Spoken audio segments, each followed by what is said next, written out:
बहुत पुरानी बात है। मनसापुर नाम के एक गांव में बड़ा ही धनी आदमी रहता था। भगवान ने उसका घर मानो सोने से पाट दिया था, लेकिन इस ढेर सारे सोने से भी ज्यादा प्यारी एक चीज उसके पास थी, और वो थी उसकी बेटी सोनाली। सोनाली के आगे मनसापुर की सारी सुंदरियां पानी भरती थी। मनसापुर में एक लड़का भी रहता था। उसका नाम तो राम था, लेकिन लोग उसे संगीतकार कहकर बुलाते थे। भगवान ने उसे इस धरती पर गरीब ही भेजा और गरीब ही रखा। उसके पास एक सच्चे दिल और गीत गाने की प्रतिभा के अलावा कुछ और नहीं था। वह अपनी सारंगी उठाता और उसकी सारंगी पर मनसापुर के पुराने वीरों की विजय गाथा होती। वह ब्याह शादी में जाकर या धनी लोगों के खुशी के मौके पर जाकर अपने गीतों से उनका मन बहलाता। ब्याह शादी के ऐसे ही एक मौके पर सोनाली को उसने पहली बार देखा था। तभी से दोनों एक दूसरे को चाहने लगे थे, लेकिन सोनाली गरीब आशिक के लिए एक सपना ही थी। एक दिन की बात है, संगीतकार का चेहरा उदासी में डूबा हुआ था जब उसकी प्रेमिका सोनाली उससे मिलने आई। सोनाली ने उसका हालचाल पूछा। गरीब संगीतकार ने कहा, मैं तुझसे प्यार करता हूं, फिर भी तू कभी मेरी नहीं हो सकती। सोनाली ने कहा, तुम मायूस मत हो, विवाह के लिए मेरे पिता से बात करो ना। वो अपने ही खर्च से हमारी शादी कर देंगे और मुझे इतना धन देंगे कि हम दोनों की जिंदगी आराम से निकल जाएगी। तू कहती तो ठीक है, अपनी लड़की की खुशहाली के लिए वो कोई कमी नहीं छोड़ेंगे, लेकिन कौन जाने आगे चलकर कहीं तेरे मन में ये घमंड पैदा ना हो जाए कि मेरे पास मेरा कुछ भी नहीं है। जो कुछ भी है वो सब तेरी ही बदौलत है। नहीं मेरी प्यारी सोनाली, मैंने तो अपनी रूह को एक फर्ज सौंप दिया है। मैं प्रतिज्ञा करता हूं कि 7 साल तक मैं दुनिया की खाक छानूंगा, धन दौलत जमा करूंगा और फिर वापस लौटूंगा या फिर किसी जंगल में खत्म हो जाऊंगा। अगर तुझे मंजूर है तो इस अवधि के बीत जाने तक तू मेरी प्रतीक्षा करना। सोनाली राजी हो गई, लेकिन उसने ये कहा कि अगर वह नियत तिथि को नहीं लौटा तो वह चंदन की बीवी हो जाएगी, जो उसे बड़े ही समय से बहुत मोहब्बत करता है। गरीब संगीतकार अपनी माँ के पास पहुंचा। माँ से उसने आशीर्वाद लिया, अपनी छोटी बहन का मुंह चुम्मा, कंधे पर थैला डाला, लाठी ली और मनसापुर गांव से चल पड़ा। अभी वह अपने सफर पर निकला ही था कि एक घुड़सवार लपकता हुआ आया। संगीतकार ने उस पर नजर डाली, देखा तो यह चंदन ही था। चंदन ने संगीतकार को कहा, मैं भी तुम्हारे साथ चलता हूं, मुझे लगता है हम दोनों की मंजिल एक ही है। संगीतकार उसका साथ पाकर कोई ज्यादा खुश तो नहीं था, लेकिन वो करता भी क्या लाचार था, और फिर दोनों साथ साथ चल पड़े। बहुत दिनों तक वो दोनों चलते रहे। अंत में एक ऐसी जगह पर पहुंचे जहां एक नदी उनका रास्ता काटती थी। नदी के उस पार जाने के लिए ना तो कोई पुल था और ना नदी की धार में कहीं इतनी चिड़चिड़ी थी जहां से उसे पैदल पार किया जा सके। चंदन ने कहा, तुम इसे तैर कर पर करो, मैं तुम्हारे पीछे पीछे आता हूं। संगीतकार ने अपने कपड़े उतार कर अलग फेंक दिए और तैरने लगा।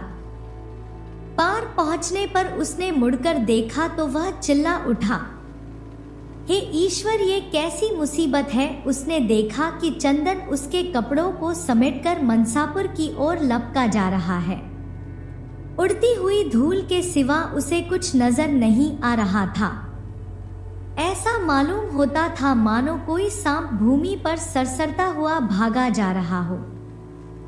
चंदन ने मनसापुर पहुंचकर अपना घोड़ा रोका और संगीतकार के कपड़े लेकर उसकी मां के पास पहुंच गया। कहने लगा, तेरा बेटा एक गहरी नदी में डूब कर मर गया है। ये रहे उसके कपड़े। मां पर दुख का ऐसा पहाड़ टूट कि कहा नहीं जाता। वो अपने बेटे के कपड़ों को देखकर जमीन पर गिर पड़ी और जोर जोर से रोने लगी। इसके बाद संगीतकार के कपड़े लेकर वो अपनी होने वाली बहू के पास पहुंची। सोनाली से कहने लगी, मेरा लड़का डूब कर मर गया। ये उसके कपड़े हैं जो चंदन लेकर लौटा है। तुझे अब पूरी छूट है, तू जो चाहे कर, जिससे मर्जी शादी कर। ये देखकर सोनाली मुस्कुराई और कहने लगी, तुम भी किसकी बातों पर यकीन करती हो? ये सब चंदन की मनगढ़ंत कहानी है। जब तक 7 साल पूरे नहीं हो जाते मैं किसी और को अपना पति नहीं बन सकती। ये कहकर दीवार पर लटकी हुई बांसुरी उसने उतारी और अपने संगीतकार के प्रिय गीत की धुन बजाने लगी। इधर संगीतकार नंगे पांव नंगे बदन एक गांव में जा पहुंचा। गांव के भले लोगों ने उसे कपड़े दिए, खाना दिया, बदले में उसने अपने मधुर संगीत और अपने गीतों से उनका दिल बहलाया। इस प्रकार वह एक गांव से दूसरे गांव, एक नगर से दूसरे नगर आगे बढ़ता ही गया और दूर दूर तक उसका नाम फैल गया। अंत में घूमते घूमते वह मिथिला नगर में जा पहुंचा और फिर सदा की भांति एक सराय में पहुंचा। वहां पर सारंगी मांग कर उसने गाना शुरू कर दिया। संयोग की बात है, उन दिनों मिथिला नगर के राजा, जो कि बहुत ही संगीत और गीत के प्रेमी थे, उन्हें गायकों का बड़ा ही शौक था। उसके पहले कितने ही गायक उसके सामने आए, लेकिन कोई उसके मन ना चढ़ा। राजा के नौकर गायकों की खोज में सारे नगर की धूल छानते छानते थक चुके थे। तभी अचानक सराय के पास से गुजरते समय उनके कानों में एक जादू भरी आवाज सुनाई दी। वो लपक कर भीतर जा पहुंचे। संगीतकार से कहने लगे, चल हमारे साथ, हमारे राजा के पास, नहीं तो इनकार करने पर तू अपने सिर से हाथ धो बैठेगा। मैं आजाद आदमी हूं। मनसापुर मेरा घर है। मैं मुसाफिर करता हूं। जी करेगा तो जाऊंगा, नहीं तो नहीं। गाता जरूर हूं, परंतु जब मेरा जी करता है तब। तुम्हारा राजा मेरा कोई मालिक नहीं है, लेकिन इसके बावजूद राजा के नौकर जबरदस्ती उसे पढ़कर अपने ही राजा के सामने ले गए। राजा ने कहा, गाना गाओ। संगीतकार ने गाना शुरू किया और उसका ये गीत क्या था कि सोनाली के रूप का तराना था।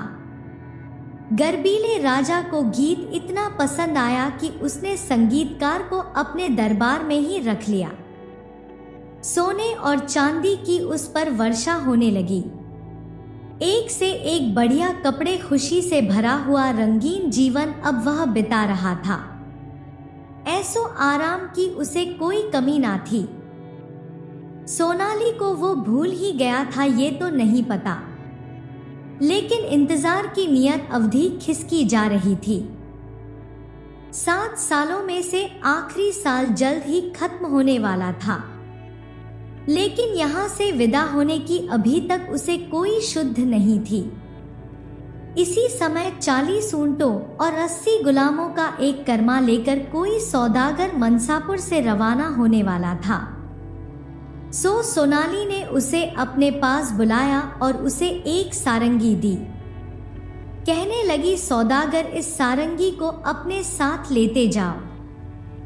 जिस नगर में भी तुम पहुंचो अपने सामान के साथ इसे अच्छी तरह से सजा कर रखना, और ये बात अच्छी तरह से फैला देना कि जो अपने आप को इस सारंगी का मालिक साबित करेगा उसे ये सारंगी ही नहीं बल्कि इसके साथ इनाम भी दिया जाएगा।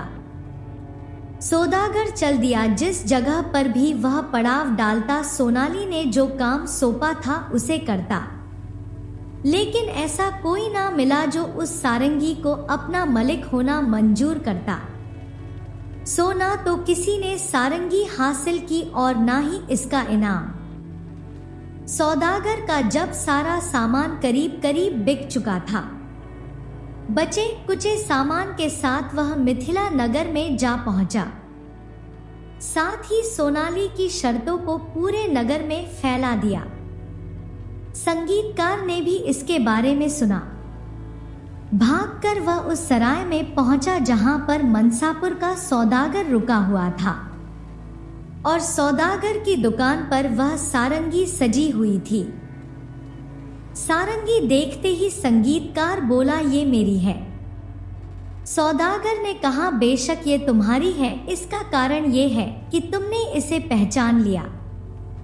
संगीतकार, अब जल्दी जल्दी से मनसापुर पहुंचो, सोनाली ने तुझे कहा था कि नियत अवधि खत्म हो रही है।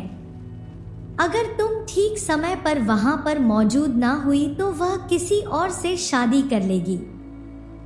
संगीतकार ने निराशा से अपना सिर पकड़ लिया। उसके भाग्य का फैसला करने वाली घड़ी में ले देखकर अब 7 ही दिन रह गए थे, जबकि यहां से मनसापुर पहुंचने के लिए कम से कम 30 दिन लगने थे। फिर भी वह एक घोड़े पर सवार हा, साथ में एक थैली ली जिसमें सोने के सिक्के भरे थे। घोड़े की जान की परवाह ना करते हुए भरपूर तेजी से उसे दौड़ा दिया। आखिर वही हुआ जो होना था। एक जंगल से गुजरते हुए उसके घोड़े ने ठोकर खाई और बदहवास होकर वो जमीन पर गिर गया। संगीतकार बेहोश हो गया।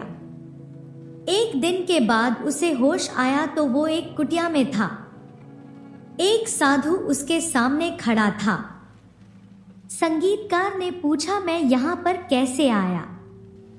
साधु ने कहा कि तुम जंगल में बेसुध पड़े थे, मैं तुम्हें उठाकर यहां पर लाया हूं। तुम बताओ कि तुम कौन हो और तुम्हें कहां जाना है। संगीतकार ने अपनी राम कहानी कही और बताया उसे मनसापुर पहुंचना है, जो अब असंभव सा लगता है। अब मेरे पास आत्महत्या के अलावा कोई चारा नहीं है। ऐसी बातें तो कायर करते हैं बेटा। तुमने सच्चा प्रेम किया है, तुम कायर नहीं हो। चिंता मत करो, तू मेरा घोड़ा ले जा, जो 7 दिन में तुझे मनसापुर पहुंचा देगा। साथ ही ये मेरी सिद्ध की हुई मिट्टी ले जाओ जो तेरे काम आएगी। अगर तू इस मिट्टी का लेप किसी अंधे की आंखों पर लगा देगा तो वो देखने लगेगा। जा, ईश्वर तेरी रक्षा करे। संगीतकार एक सफेद घोड़े पर बैठा। वो घोड़ा क्या दौड़ा, मनो हवा से बातें कर रहा था। ठीक 7वें दिन संगीतकार मनसापुर जा पहुंचा। काफी रात बीतने के बाद संगीतकार अपने घर पहुंचा। कांपते हाथों से उसने दरवाजा खटखटाया, साथ ही अपनी मां को आवाज दी, मां दरवाजा खोल, भूख के मारे मेरा बुरा हाल है, रहम कर और अपने मुसाफिर बेटे को अंदर आने दे। जवाब में बुढ़िया की कमजोरी से आवाज आई, राहगीरों को शरण देने के लिए अमीर लोगों के घर मौजूद हैं। सारे नगर में ब्याह शादियां हो रही हैं। तू वहीं जा, वहीं तेरी रात मजे से गुजरेगी। मां, यहां पर मैं किसी को नहीं जानता, इसीलिए तुझसे ही विनती करता हूं, अपने मुसाफिर बेटे को अंदर आने दे। इस पर उसकी बहन ने कहा, मैं उठती हूं मां, मैं देखती हूं कि दरवाजे पर कौन है। नकारा लड़की एक अनजान युवक के सामने तू जाएगी, तू उसकी आव भगत करेगी। देखती नहीं मैं अंधी हो चुकी हूं। 7 साल मैंने आंसू बहाए और अब मुझे कुछ दिखाई नहीं देता। मां झिड़कियां देती रही। लेकिन लड़की ने उठकर संगीतकार के लिए दरवाजा खोल दिया। संगीतकार अंदर आया और चारों ओर देखने लगा। उसकी मां तो अंधी हो चुकी थी, साथ ही उसकी बहन भी उसे ना पहचान पाई। संगीतकार के मन में भावनाओं का अंबार लगने लगा। मधुर आवाज देने वाली उसकी सारंगी वहीं पर टंगी हुई थी। सारंगी के ऊपर धूल की तरह जमा हो चुकी थी। उसने अपनी मां को कूदेना शुरू किया। वह दीवार पर क्या लटका है? तू भी कैसा मीन में की मेहमान है। बस इतना ही गनीमत समझ कि तुझे एक आध रोटी मिल जाएगी और ईश्वर का नाम ले सुबह सुबह यहाँ से विदा हो जा। माँ, मैं तुझे पहले ही बता चुका हूँ कि तू मेरी अपनी माँ है और ये मेरी बहन है, इसीलिए मैं तुझे जानना चाहता हूँ कि दीवार पर वो क्या टंगा है। वो सारंगी है, सारंगी। उसकी बात का यकीन ना करके बुढ़िया ने जूझलाकर जवाब दिया, सारंगी? सारंगी से तेरा क्या मतलब है?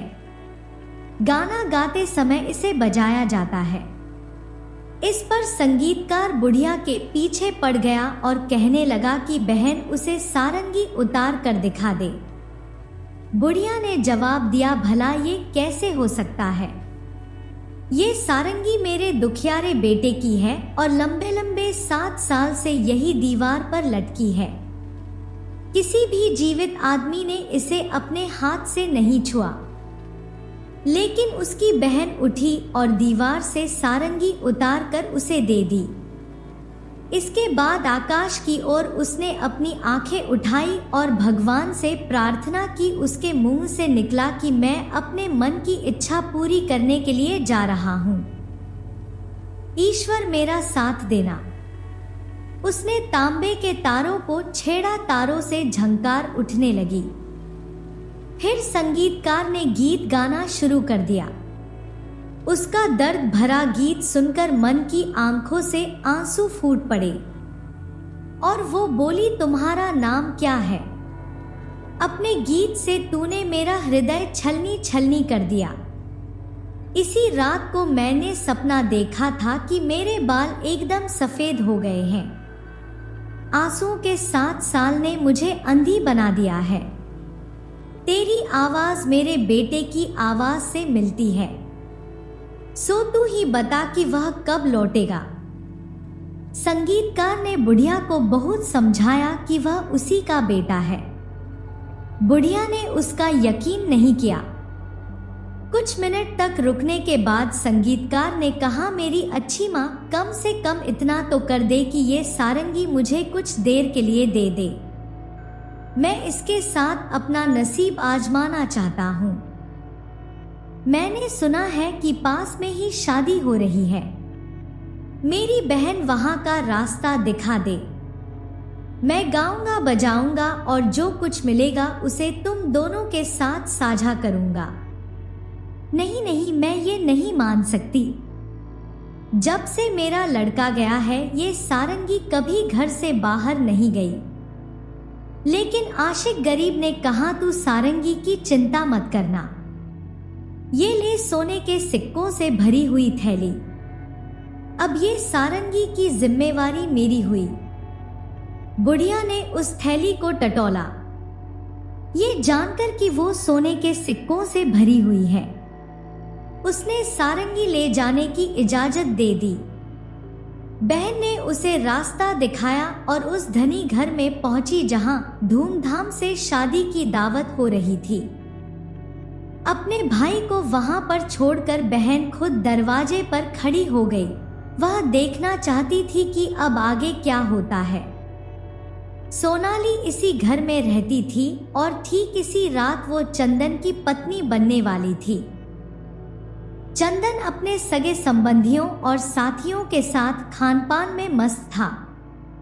दूसरी तरफ सोनाली पर्दे के पीछे अपनी सहेलियों के साथ बैठी थी। उसके एक हाथ में जहर का प्याला था और दूसरे में तेज खंजर था। उसने कसम खाई थी कि चंदन के पलंग पर पाँव रखने से पहले वह अपना काम तमाम कर लेगी। तभी पर्दे की ओर से उसने सुना कि कोई अजनबी आया है और वो गीत गाने की इजाजत मांग रहा है। चंदन ने उस अजनबी से कहा, बेशक तुम गीत गाओ, मैं तुम्हारा गीत सुनकर खुश हो जाऊंगा।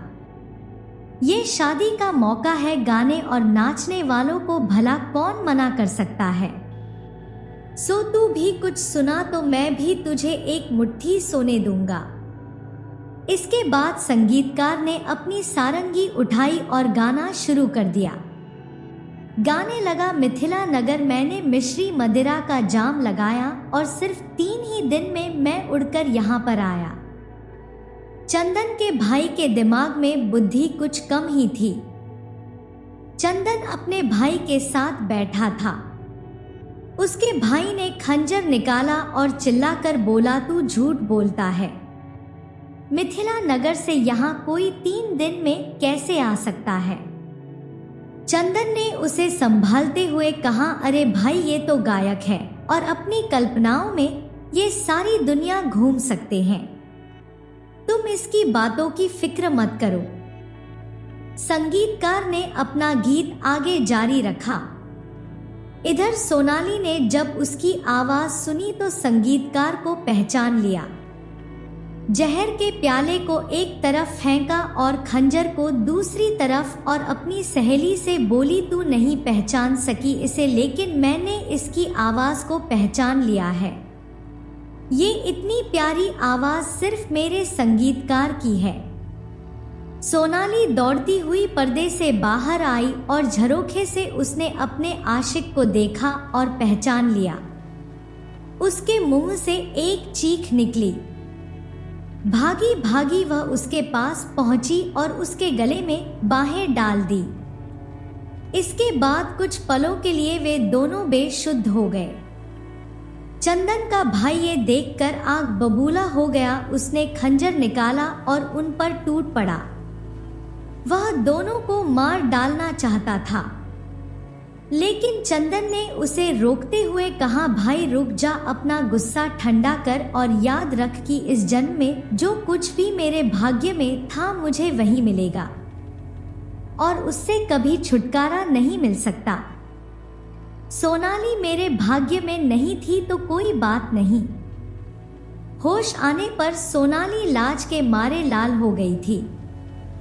हाथों से उसने अपना मुंह छुपा लिया और पर्दे के पीछे ओझोल हो गई।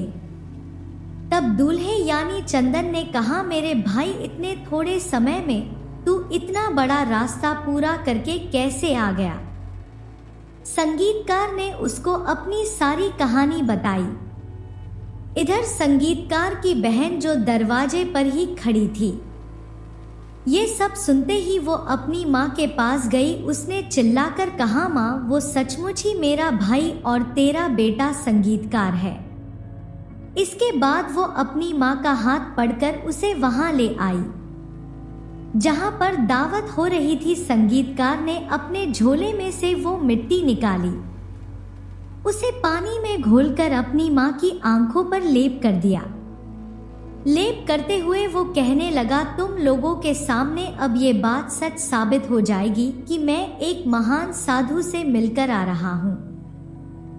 मिट्टी लेपते ही उसकी माँ ने आंखें खोली और देखा कि उसकी आंखों की ज्योत लौट आई थी। इसके बाद किसी के भी हृदय में संगीतकार के सच्चे होने का कोई संदेह नहीं रहा।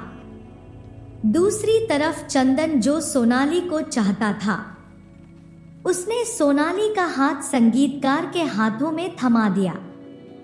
इस पर खुशी से छल छलाते हुए संगीतकार ने कहा, सुन चंदन, मैं तेरा भी एहसानमंद हूँ।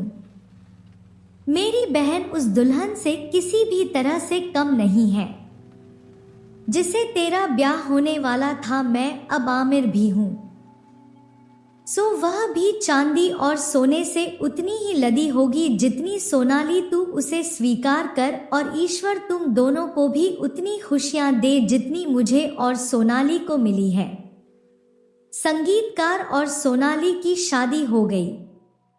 दूसरी तरफ चंदन और संगीतकार की बहन की भी शादी हो गई। वे सभी एक खुशनुमा जिंदगी बिताने लगे।